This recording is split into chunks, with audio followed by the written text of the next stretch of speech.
Wabarakatuh. Kami dari kelompok 1 akan memaparkan materi tentang Papyrus Reed dan aritmetika Mesir kuno. Saya sendiri akan membahas tentang Papyrus Reed, sedangkan rekan saya, Adianto Batu Limbong, akan membahas tentang aritmetika Mesir kuno. Digagas oleh Aristoteles dalam karyanya yang berjudul Metafisis bahwa sains matematika berasal dari kawasan Mesir, karena di sana kaum pendeta memiliki waktu luang untuk menguasai berbagai ilmu pengetahuan. Pada peradaban masyarakat Mesir saat itu membutuhkan aritmetika atau perhitungan sederhana untuk transaksi dalam kegiatan perdagangan mereka sehari-hari, menentukan pengutaran pajak, untuk menghitung bunga pinjaman dan besar gaji, sehingga mereka menuliskan naskah di atas kertas papirus. Sedangkan papirus itu sendiri merupakan naskah kuno yang berisikan catatan matematika dari peradaban Mesir kuno yang ditulis di atas lembaran papirus. Menurut catatan sejarah, peradaban Mesir kuno membuat ketertarikan terhadap komunitas ilmiah di berbagai negara, khususnya pada bangsa Eropa, karena peradaban Mesir ini menulis naskah yang tidak satu orang pun yang mampu menerjemahkannya dalam salah satu bahasa modern.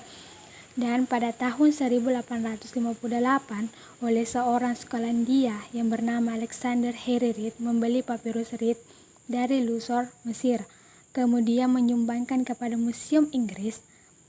Dan Alexander Henry ini mengatakan bahwa di kota Thebes pada reruntuhan bangunan kecil di dekat Romeseum bahwa papirus tersebut ditemukan ketika Alexander mengunjungi wilayah Mesir yang beriklim hangat. Papyrus Reed ditulis dalam naskah hieratik dengan bentuk hieroglif yang lebih sesuai untuk penggunaan pena dan tinta. Pada sekitar abad 1650 sebelum Masehi, seorang penulis bernama Ames yang meyakinkan orang bahwa Papyrus Reed dibuat mirip karya awal dari dinasti ke-12, dan pada tahun 1849 sampai 1801 sebelum Masehi, Papyrus Reed telah sampai pada Museum Inggris dalam bentuk gulungan yang panjangnya 18 kaki dan tingginya 13 inci.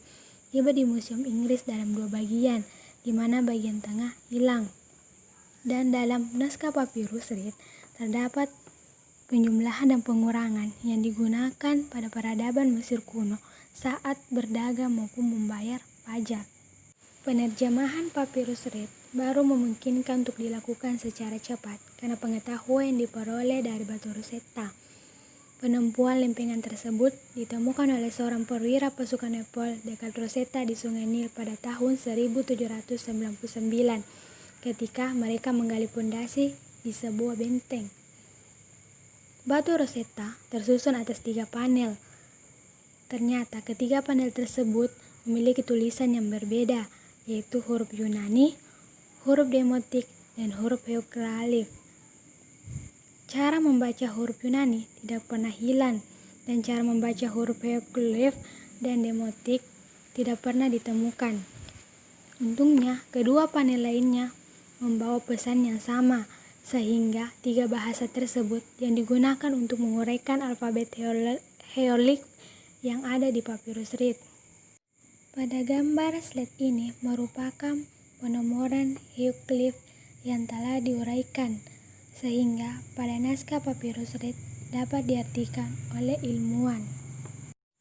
Jadi, beginilah bentuk penjumlahan dan pengurangan dalam naskah Papyrus Reed.